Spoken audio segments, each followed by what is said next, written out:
Γεια σας, ονομάζομαι Μπακάλης Βασίλειος και πηγαίνω στο 7ο Εσπερινό ΕΠΑΛ Χαλανδρίου. Το σχολείο μας είναι εσπερινό και επαγγελματικό. Σε ένα εσπερινό σχολείο υπάρχουν πολλές ιδιαιτερότητες. Η βασικότερη είναι ότι απευθύνεται σε εργαζόμενους και κυρίως σε ανθρώπους μεγαλύτερων ηλικιών από ότι όσων φοιτούν στα ημερήσια σχολεία. Οι ηλικίες των μαθητών μας καλύπτουν μια πλατιά γκάμα. Έχουμε στο σχολείο μας μαθητές από 17 μέχρι και 60 ετών. Αυτό σημαίνει ότι έχουμε λάβει τη στοιχειώδη εκπαίδευση υπό το κράτος διαφορετικών εκπαιδευτικών συστημάτων αλλά και κοινωνικών, οικονομικών, ακόμα και πολιτικών συνθηκών. Η συνύπαρξή μας πλουτίζει σε επίπεδο ιδεών, απόψεων, κοσμοθεωρίας τόσο για τους νεότερους όσο και τους μεγαλύτερους. Συχνά το χάσμα των γενναιών καλύπτεται από την κοινή μας μαθητική ιδιότητα. Στο σχολείο μας συνυπάρχουν αρμονικά μαθητές διαφορετικής εθνικότητας, θρησκείας και πολιτισμικής προέλευσης.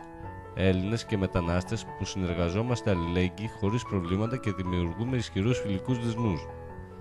Οι συνεντεύξεις που θα πάρουμε θα είναι μόνο από ενήλικες, μιας και δεν θέλουμε να εμφανίσουμε ανήλικους μαθητές στο διαδίκτυο.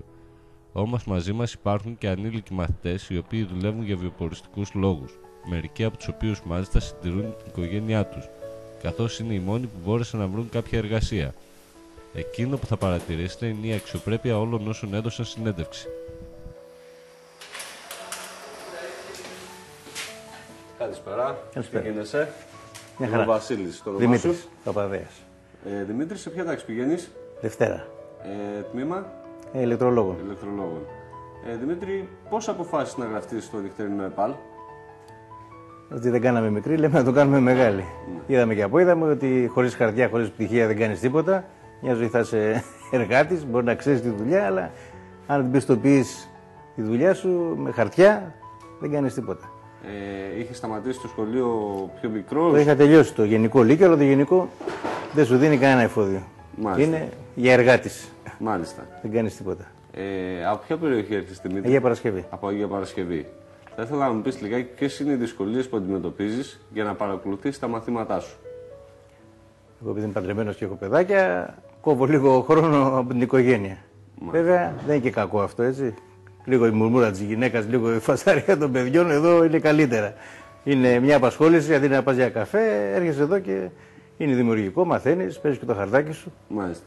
Επειδή τώρα υπάρχει και η κρίση στην Ελλάδα που όλοι τη βιώνουμε καθημερινά, θέλω να μου πεις λιγάκι αν μέσα στην κρίση και ερχόμενος εδώ στο σχολείο υπάρχουν κάποια προβλήματα τα οποία δεν μπορείς να ανταπεξέλθεις ώστε να παρακολουθήσεις το μάθημά σου, είτε να έρθεις έγκαιρα στο σχολείο, είτε κάποια προβλήματα τα οποία σε απασχολούν και δεν σου δίνουν τη δυνατότητα να παρακολουθείς τα μαθήματα. Αν σου βγει μεροκάματο και είναι την ώρα της δουλειάς, θα πας να πάρεις το μεροκάματο.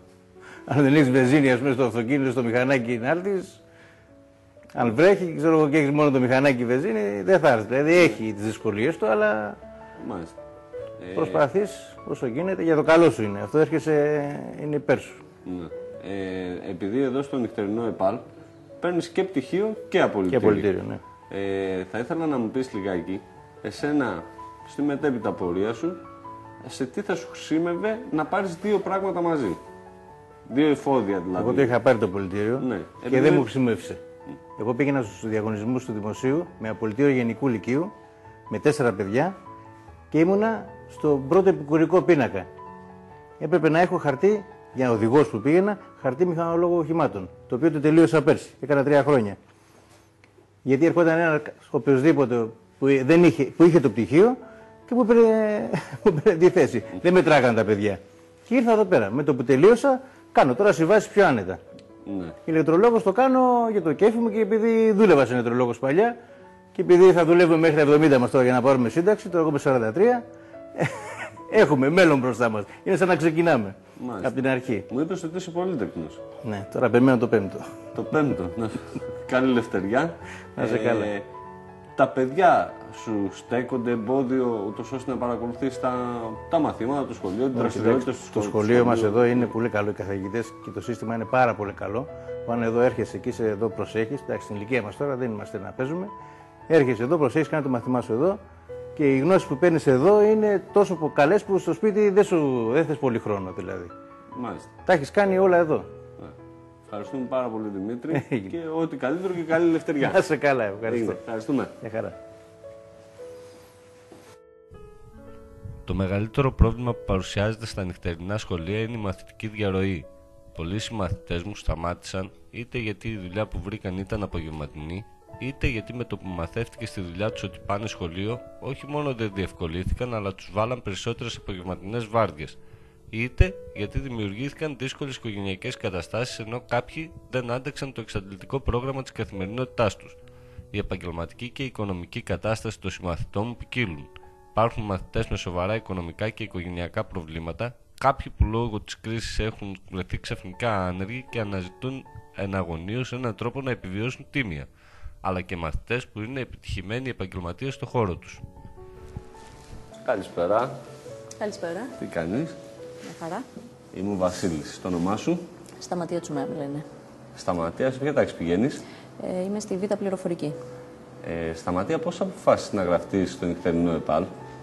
Είναι μια ειδικότητα η πληροφορική που με ενδιαφέρει πάρα πολύ, την βρίσκω ενδιαφέρουσα και το 7ο νυχτερινό ΕΠΑΛ ήρθα εδώ για να μπω στη διαδικασία να κάνω αυτό που μου αρέσει. Μάλιστα. Από ποια περιοχή έρχεσαι, Σταματία? Έρχομαι από Αγία Παρασκευή. Από Αγία Παρασκευή. Τι προβλήματα αντιμετωπίζεις για να παρακολουθήσεις τα μαθήματά σου? Κοιτάξτε, επειδή αυτή τη στιγμή ως εργαζόμενη είμαι εκτός λόγω ότι είμαι σε διαθεσιμότητα, έχω τη δυνατότητα, πέρα από τις άλλες αυτά που κάνω όσον αφορά τη δουλειά μου, δεν έχω ιδιαίτερη δυσκολία στο να έρθω εδώ, γιατί το σχολείο βρίσκεται σε σχετικά κοντινή απόσταση με το χώρο του σπιτιού μου, οπότε ήμουν εύκολο προσβάσιμο για να παρακολουθώ το αντικείμενο που με ενδιαφέρει.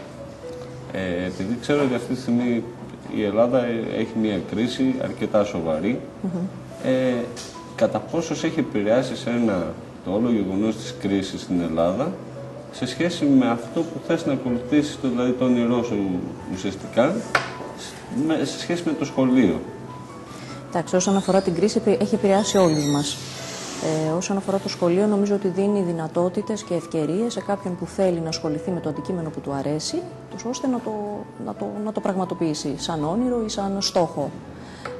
Το 7ο νυχτερινό ΕΠΑΛ, σας είπα, είναι σε ένα χώρο το οποίο είναι εύκολα προσβάσιμο για μένα και έτσι μου δίνει τη δυνατότητα να παρακολουθώ την πληροφορική που είναι ένα ενδιαφέρον αντικείμενο, γνώση, δεν ξέρω πώς μπορούμε να το πούμε, για μένα. Μάλιστα. Επειδή το νυχτερινό ΕΠΑΛ δίνει τη δυνατότητα να πάρεις και πτυχίο ειδικότητας και απολυτήριο λυκείου. Εσύ σε τι φαντάζεσαι ότι θα σου χρησιμεύσει να πάρεις ένα πτυχίο και ένα απολυτήριο ταυτόχρονα? Κοιτάξτε, πάντα ό,τι μαθαίνει κάποιος του προσφέρει είτε στο θέμα της δουλειάς του, είτε σαν γνώση, καθαρά σαν γνώση παιδείας, σαν γνώση στο αντικείμενο που... Θεωρώ όμως ότι το ΕΠΑΛ δίνει αυτή τη δυνατότητα, διότι υπάρχει αυτή η ειδικότητα η οποία ενδιαφέρει εμένα προσωπικά. Οπότε θεωρώ ότι και στο θέμα δουλειάς θα με βοηθήσει, αλλά και σαν άνθρωπο, σαν γνώση που με ενδιαφέρει να αποκομίσω. Συνήθως τα προβλήματα για κάποιον που εργάζεται, είτε όπως μας είπες εσύ βρίσκεσαι σε διαθεσιμότητα, είναι αρκετά για να παρακολουθήσει κάποια μαθήματα στο σύνολο της σχολικής χρονιάς. Εσύ έχεις κάποια προβλήματα και αν θέλεις μου αναφέρεις και κάποια από αυτά τα οποία δεν θα σου επιτρέπανε να μπορέσεις να παρακολουθείς το μάθημά σου τακτικά σε κανονικές ώρες, να έρχεσαι κάπως πιο καθυστερημένα? Κοιτάξτε, αν εργαζόμουν θα μου ήταν ακόμα πιο δύσκολο στο να το παρακολουθώ. Τώρα όμως, επειδή βρίσκομαι σε αυτή τη διαδικασία, σε αυτή τη φάση της ζωής μου, δεν μου δημιουργεί ιδιαίτερο πρόβλημα, γιατί είναι σε ώρες καθαρά απογευματινές ώρες, οι οποίες μου δίνουν τη δυνατότητα χωρίς δυσκολία ουσιαστική να βρίσκομαι εδώ, να παρευρίσκομαι και να το παρακολουθώ. Σταματία, σε ευχαριστούμε πάρα πολύ. Και εγώ ευχαριστώ. Και ελπίζουμε να βρεις και μία δουλίτσα μετά και ευχαριστούμε για όσο μας είπες σήμερα. Να είσαι καλά. Χάρηκα. Και εγώ. Με τις σημερινές δύσκολες οικονομικές καταστάσεις, κάποιοι συμμαθητές μου δεν προλαβαίνουν να έρθουν έγκαιρα στο σχολείο γιατί δεν έχουν το αντίτιμο του εισιτηρίου και πρέπει να έρθουν με τα πόδια από μακρινές αποστάσεις. Το αποτέλεσμα είναι να μαζεύουν απουσίες και στο τέλος να τα παρατάνε. Καλησπέρα. Καλησπέρα. Τι κάνεις? Καλά. Είμαι ο Βασίλης. Το όνομά σου? Σοφία. Σοφία, σε ποια τάξη πηγαίνεις? Πηγαίνω Δέλτα Οικονομίας Διοίκησης. Σοφία, πώς αποφάσισες να γραφτείς στο νυχτερινό ΕΠΑΛ? Ο λόγος που αποφάσισα είναι το ότι δεν είχα τελειώσει το Λύκειο και ήταν ένα όνειρο που ήθελα να το πραγματοποιήσω. Λόγω του ότι παντρεύτηκα μικρή και έκανα παιδιά, δεν μπόρεσα να το πραγματοποιήσω τότε και τώρα που μεγάλωσα τα παιδιά μου είπα να το πραγματοποιήσω. Ναι. Από ποια περιοχή έρχεσαι? Έρχομαι από το Γέρακα. Από το Γέρακα. Θέλω να μου πεις λιγάκι ποιες είναι οι δυσκολίες που αντιμετωπίζεις για να έρθεις και να παρακολουθήσεις τα μαθήματά σου και αν έχεις κάποιες δυσκολίες και στα μαθήματα. Οι δυσκολίες είναι πολλές.